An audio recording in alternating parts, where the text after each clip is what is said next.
Bonjour et bienvenue dans votre revue de presse de ce vendredi 23 novembre 2018. L'inauguration de la plateforme industrielle internationale de Diamniadio et le désaccord autour du fichier de cette électorale sont les sujets qui ont le plus retenu l'attention de la presse de ce vendredi. Le Soleil, dont le titre principal porte sur le lancement de la plateforme industrielle de Diamniadio, souligne en une 1000 emplois sur 23 000 sont déjà créés. Le quotidien précise que la révélation a été faite par le chef de l'État Macky Sall, qui a également procédé au lancement de la deuxième phase en présence des partenaires du Sénégal.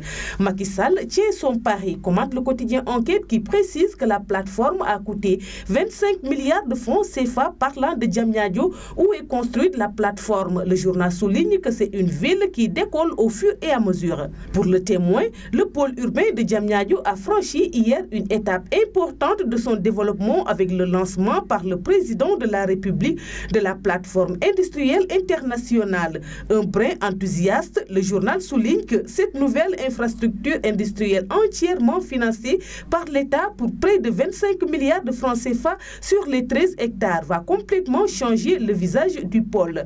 À propos de la mise en ligne du fichier électoral, Sud Quotidien informe que l'opposition et ses membres ont tout simplement boudé la consultation organisée au niveau du ministère de l'Intérieur. Le journal souligne que les responsables de l'opposition qui se sont rendus jeudi dans une salle informatique du ministère de l'Intérieur aménagée à cet effet ont pointé un doigt accusateur sur le ministre de l'Intérieur Ali Bouidjaï. D'après eux, son ministère n'aurait fait que reprendre le lien que la Direction générale des élections a mis en ligne pour le mettre dans la plateforme qui a été mise à leur disposition. Le journal indique toutefois que ces allégatoires ont été battus en brèche par le directeur de l'autonomisation du fichier Ibrahima Diallo. Le sujet fait aussi la une du Tribune qui écrit que selon le secrétaire national adjoint du PDS aux élections Maguette Sy, les partis de l'opposition qui ont fait le déplacement au ministère de l'Intérieur y ont été pour des renseignements sur les bureaux de vote,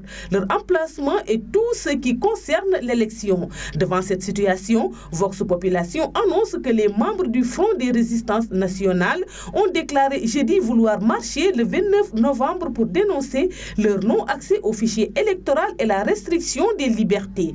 Le journal Source A estime que le pouvoir et l'opposition sont en désaccord sur toute la ligne accrochage en vue, prédit le journal indiquant qu'après avoir boudé la salle informatique, le RFN a tenu un conseil de guerre. Pour sa part, l'observateur note une radicalisation de l'opposition, en particulier des députés du groupe parlementaire Liberté et Démocratie. Ces derniers demandent un respect du règlement intérieur à l'Assemblée nationale. Signale le journal ajoutant, il exige de Moustapha Niasse la publication des rapports sur le budget de l'Assemblée conformément au règlement. C'est tout pour la revue de presse parvenue à la rédaction du groupe Média du Sud. Merci de nous avoir écoutés. Quant à moi, je vous donne rendez-vous demain. Au revoir.